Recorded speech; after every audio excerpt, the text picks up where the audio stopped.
In this video, I'm going to ask what it really means to be physical or material.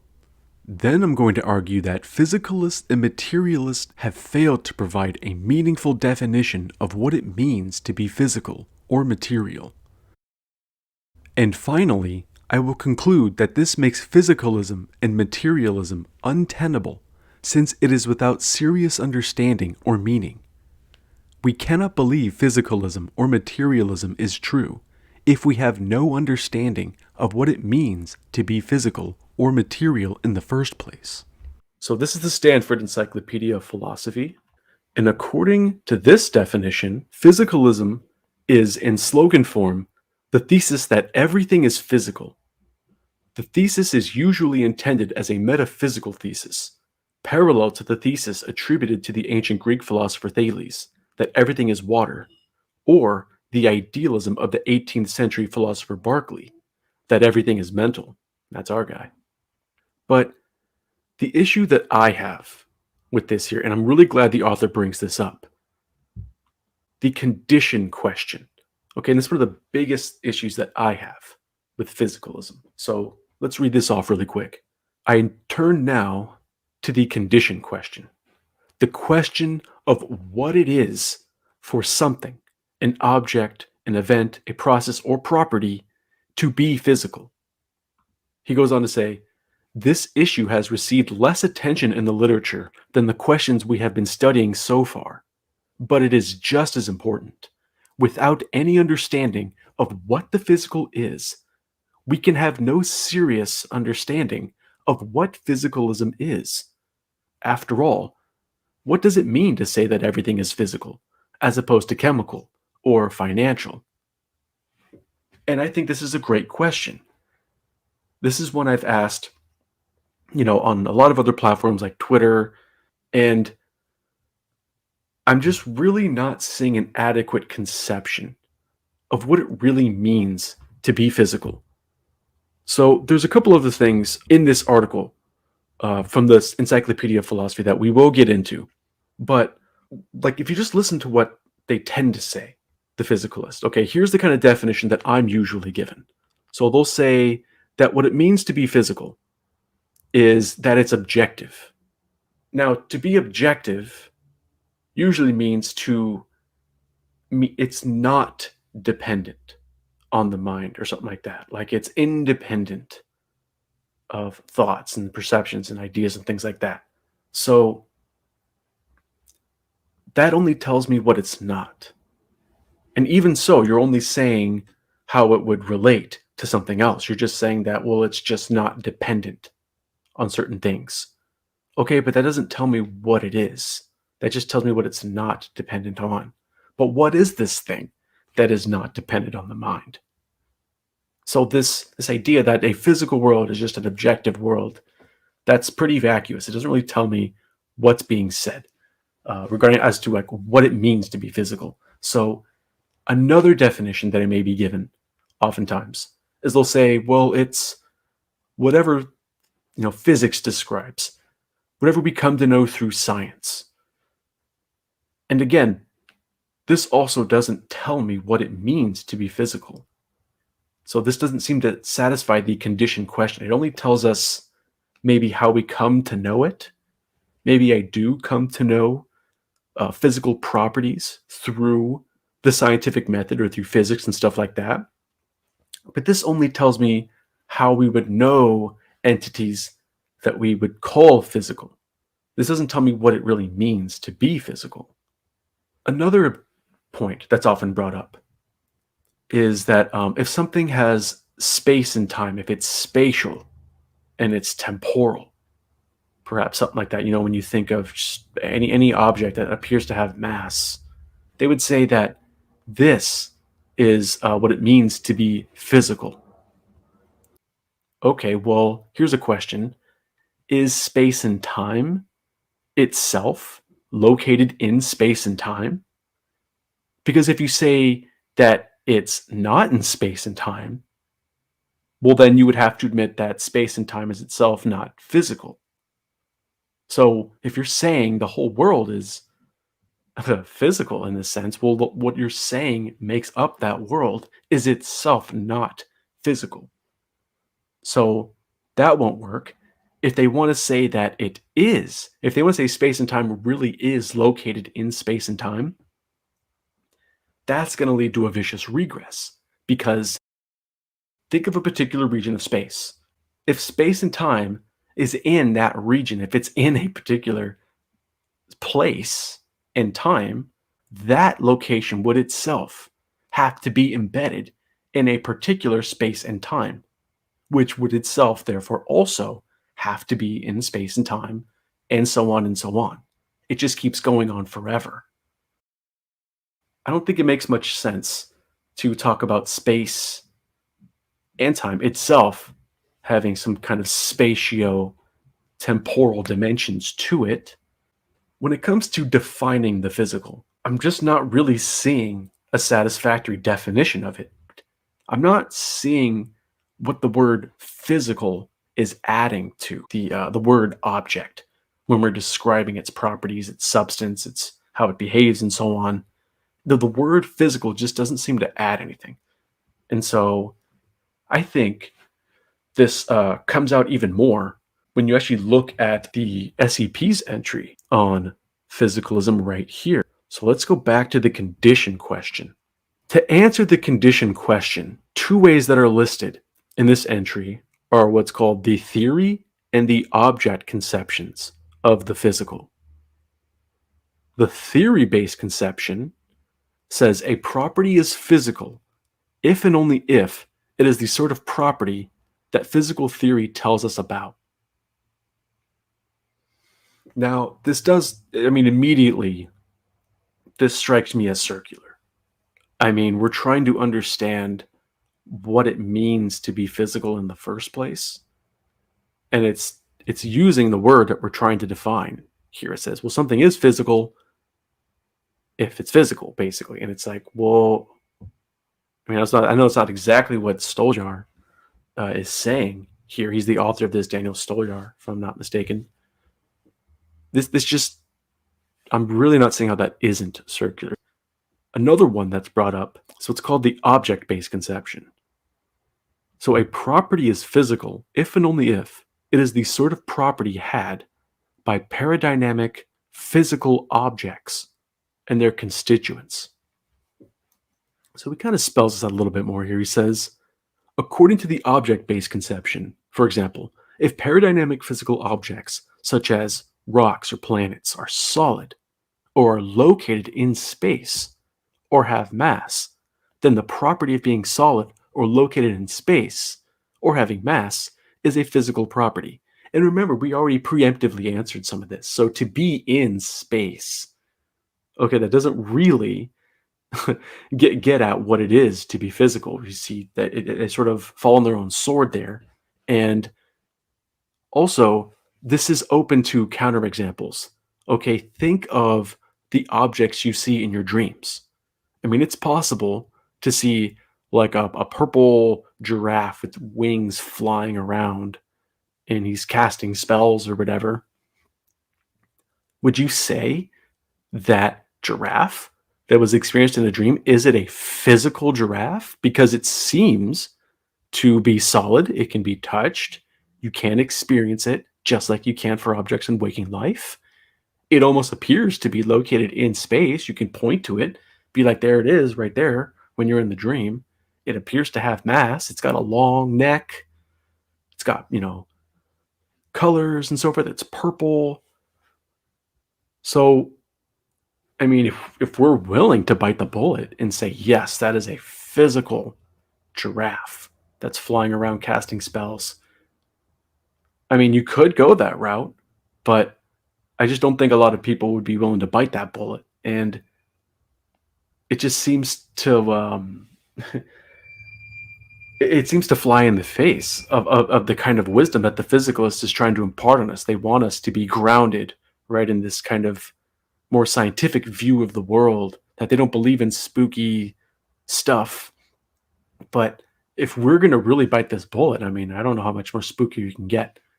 And if we're going to be doing away with this criteria and say, okay, well, that's not good enough then. Okay, just having mass and, being in space, whatever, if that's not good enough, okay, then what is good enough? What's left? I'm really not seeing how we can make sense of the physical here.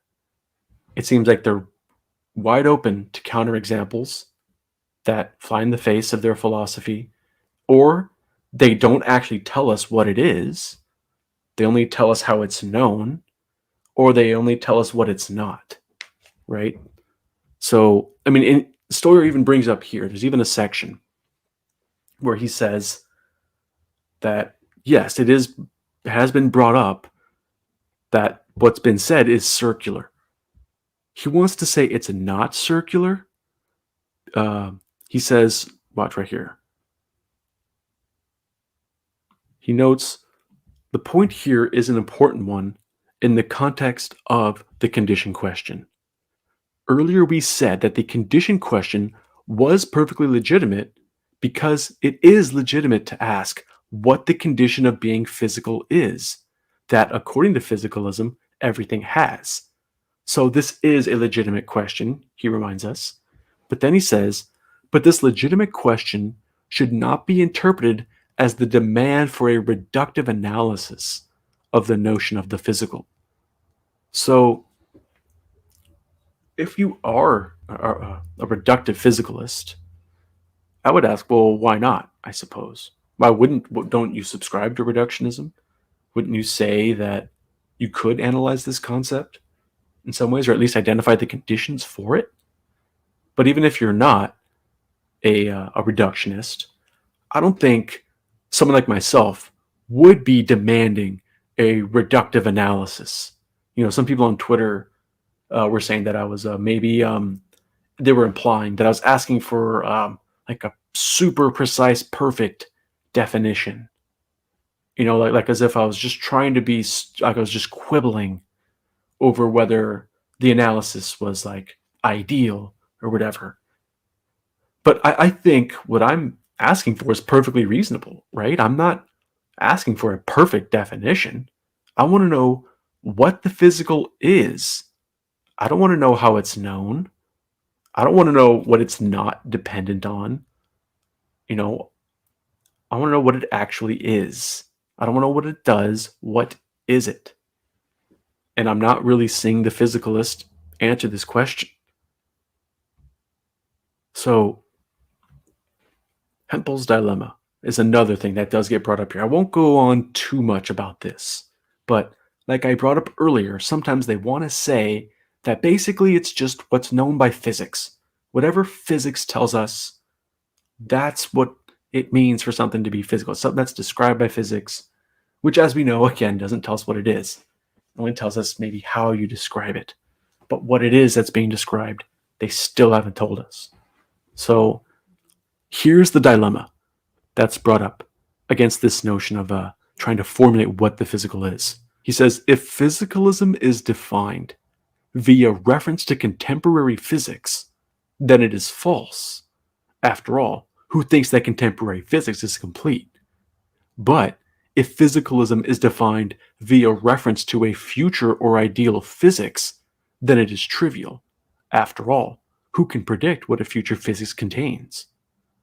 Perhaps, for example, it contains mental items. So the conclusion of the dilemma is that one has no clear concept of a physical property, or at least no concept that is clear enough to do the job that philosophers of mind want the physical to play. So I won't read this section too much. I think this is a good point to bring up. It just sort of adds on top of already the point that I made about trying to point to physics to do the job for you. Instead of being a philosopher, instead of doing your job, instead of actually being like, all right, well, here's what it means to be physical. These are the intrinsic qualities, the properties. Here's the categorical, description of this, of what it means to be physical. Here are the conditions. Instead of doing that, you just say whatever physics says. And it's like, okay, fine. I guess you can do that. But I've already explained how that doesn't do the job. And I just think that's kind of anti-philosophical. That doesn't seem very philosophical to me. It's like, that's cool. You like science, I mean, and all that, but I mean, you still got to do some legwork here on philosophy. Your metaphysics still needs to be filled in. We can't just have the scientists do all of it for us, because it doesn't do it all. So there's this other issue, the panpsychism problem, that I won't go over, which is probably interesting, but the one that caught my attention though was the via negativa. And this is something that I also touched base on already. The simplest way to introduce the via negativa is to interpret it as a definition of the notion of a physical property, something like this. F is a physical property if and only if F is a non-mental property. And he even says right here, there's many reasons to resist such a definition. I'm just going to say that the via negativa approach only tells us what it's not. You can say, well, it's not a mental property. It's not dependent on the mental. It's not this or that. That doesn't tell me what the physical is. It doesn't give me the conditions. It does nothing for me. So before one even has to object to physicalism, before we even get into arguments against physicalism, well, here's why it's wrong. Here's the hard problem. Here's issues with qualia or relations or whatever. It doesn't even seem like physicalism can even get off the ground. I mean, they can't even make sense of the physical, as far as I can tell. So, I mean, we don't even really need to rant about the hard problem or all these other issues. What more can you really do here? And you can see that they start to retreat more and more, right? You'll notice this pattern, right? If you've looked at the approaches that if you kind of look at the structure here real quick, let me just go back a little bit. So they try to give us this conception of the physical right here, and they immediately get accused of circularity. He kind of tries to cope a bit here, tries to say, well, like, you're asking too much of us. And not really. As I said, I really don't think we're asking too much. We just want a definition. And they try to point to physics, to have physics do all the work for us. Hempel reminds us that's not really going to work. And so they try to just say what it's not, as we already said, don't work. And so they're retreating more and more. They're not really answering the question. They just keep going into other territories. And in this territory, they go to the structuralist approach. On the theory view, a property is physical just in case it's tied to a certain physical theory. So a problem that arises for this view, as we have seen, is what a physical theory is supposed to mean. Correct. For the structuralist, a physical theory is one that employs a restricted vocabulary. One frank version was suggested by Russell, in which the vocabulary should be restricted to logical and mathematical vocabulary.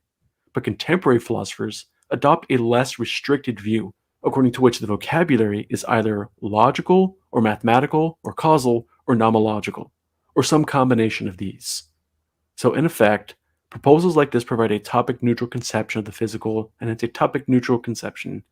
A problem for the structuralist view, which Stoyar himself does bring up, he's very honest about this, you got to respect Stoyar for this, is that while placing restrictions on this sort of notion of a physical theory, it seems overly stringent. Physical theories, on the face of it, tell you lots of things about the physical world which are topic neutral, for example, mass, energy, electrons, protons, and other things. And the idea that we can capture them only employs a logical or mathematical or causal or gnomic vocabulary may seem overly ambitious. Structure only really describes behavior. So even when we're talking about mass and the stuff that he brought up here, that's described in terms of structure and dynamics. Now, normally, we look at the world like this. We'll say that a person is running. We don't just say there is running. Okay, we don't just say that, like, there's just these processes and all these other dynamics going on without something there to make that happen, right? It is a person that is running. Okay, it is a tree that is tall, right? These structures and dynamics are relational. They refer to a relata. So if you're saying the world is purely structural and mathematical or whatever and dynamical, I mean, if that really is the case, then you could say yes. Okay, the physical, that's what the physical is. That's all there is to it. But again, that's not normally how we conceive of our metaphysics. We don't have structure and relations all the way down. We have a substance, we have properties, we have a relata. And if we're going to have a relata, okay, an actual substance, an entity, a being, a thing that's actually there that engages in that process, well, then that's not captured by talking about mere structure. So structuralism, again, is not going to answer what it means to be physical, because the physical will have to be more than just structure and dynamics. So this approach, I think, just falls flat on its face. I just don't think that's going to work. So when it comes to where they can go from here, I think this is pure Copesville right here. They finally seem to land here where it's like, all right, it's just physicalism as an attitude. And he even says here, so in view of the difficulties posed by Hempel's dilemma and related problems, some philosophers have explored the interesting idea that to be a physicalist is not to hold some thesis or belief, that is, to hold something that may be true or false, but is rather to adopt a kind of attitude or stance. So they develop this attitudinal view. For example, physicalism is an attitude one takes to form one's ontology completely and solely according to what physics says exists. So to me, it's this comes off as a physicalist in full retreat, that you really can't answer what it means to be physical. So you're just like, you know what, I'm not going to actually hold a particular belief about it. I'm not going to say there really are physical entities or try to answer the condition question. You just completely avoid the condition question and just say, I just have this attitude. And it's basically just you pointing to physics and saying just whatever physics says, which to me isn't very philosophical, seems kind of lazy. And it just really neglects the answer of metaphysics, because that question is still there. What is reality? What is the substance of existence? What is the essence of it, if you like that phrasing, or just what is it? Because that's still there. If you want to be agnostic about that, I mean, that's fine. But I mean, physicalism as a metaphysical view, you would have to perhaps, maybe the term isn't rally against, I'm tempted to say that, but you should be objecting to them and say, well, physicalism as an ontology is just vacuous. It doesn't really give us anything. Yeah, I mean, if all you really have at this point is just you pointing to a guy in a lab coat and the guy in the lab coat's just shrugging when you talk about philosophy, as Einstein reminded us, he says, the man of science is often said to be a poor philosopher, and he's right about that. So we're just kind of left in the dark. And at that point, I'm thinking, why even be a physicalist? Like, why even have that attitude in the first place of just being like, well, we're just going to go off of what physics says. Well, why should we do that? Physics is limited. It only talks about structure and dynamics. So if we're trying to actually get at what's real and what reality is, rather than just how these particular entities behave, we're going to need a lot more than what physics has to say. So I guess that's one of my big rants, I guess, that I have against physicalism, is that it simply is vacuous. I don't even need to bring up all of these problems with consciousness that physicalism just it conflicts with consciousness. Honestly, it just doesn't even make sense. It just doesn't even have any meaning. So, and I'm not alone in this. I mean, you can see here in the SEP, this is discussed by many. You know, there's lots of people that were cited in this. Obviously, Hempel is a well-known example of this, and other well-known thinkers like Chomsky, In particular, there is no theory at all of the physical or the material. These concepts have disappeared with Newton. Therefore, we have no coherent question to ask about what lies outside the physical. There no longer is a mind-body problem, except just by arbitrary stipulation. And the reason is there is no such thing as body. Till somebody tells us what physical means, there's no question about what lies beyond the physical, and physics has no concept of physical, just whatever we come to understand, or maybe more narrowly, whatever we come to understand in such a way that there's at least a reasonable prospect of integrating it with the core natural sciences. Kind of loose idea, but there's no concept of physical or physical reality beyond that. I think Chomsky said it quite well there. I mean, before you can even ask about the interaction problem, really, before you even want to bring up any problems with dualism, the physicalist, or anybody who wants, even the dualist, if they want to talk about there being some kind of physical reality, they're going to have to make sense of the condition question. They're going to have to answer the condition question, what it really means to be physical. And Chomsky rightfully points out, we don't really have an answer to that. Science doesn't give us that answer. So it's like you're going to the scientist and trying to ask them, and they say, I don't know. And you just go to the philosopher, the physicalist philosopher, and you go, hey, what's it mean to be physical? And he just points to the scientist. And so it's like, well, the scientist is like, we don't know for sure. And as we said before, even when they try to tell us what it is, there's lots of problems they run into. So I don't know. I think we're just going to kind of hammer this point in a bit more. Here's another clip by Chomsky. But see, you can't ask the question about interaction between physical and non-physical until you tell us what physical means. Okay, you've at least got to be able to tell us what physical means in order for the question to be answered. But there hasn't been any concept of physical for hundreds of years.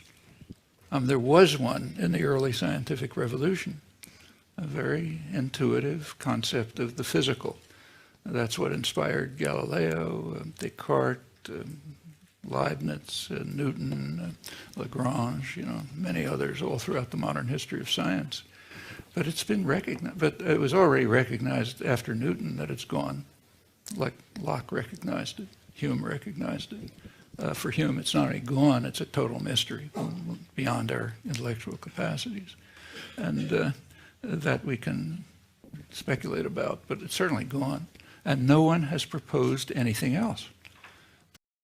All right, and there we go. Now you got to hear what Chomsky had to say, and he's basically saying, basically what I've been saying.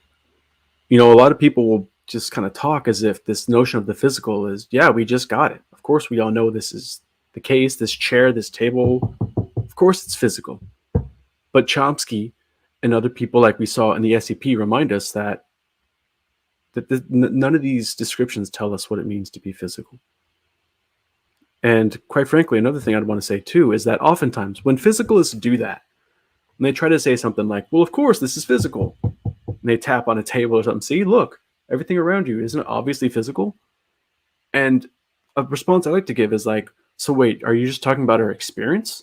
Because really what you're referencing is your tactile experiences. You're saying this feels soft or hard. This what it is like to experience this object is that it feels hard. It feels solid. It feels like this. So what you're really referencing is your experiences. These people think they're referring to some external, objective, physical world when really they're just talking about experience. And the idealist rightfully reminds us that, well, why should we go beyond experience? Why not just describe the world in terms of experience? You don't need to go beyond it. And in fact, trying to go beyond it is just vacuous, as those like Chomsky and myself already argued earlier in the stream. But I've done other videos before where I've talked about issues like the hard problem and other issues that arise for physicalism. But ultimately, what I want to get at here is that the term physical just doesn't really mean anything. It doesn't help us at all. We can describe the world perfectly by just referring to experience. We don't need to talk about a physical world, just talk about an experiential world, just the world of experience.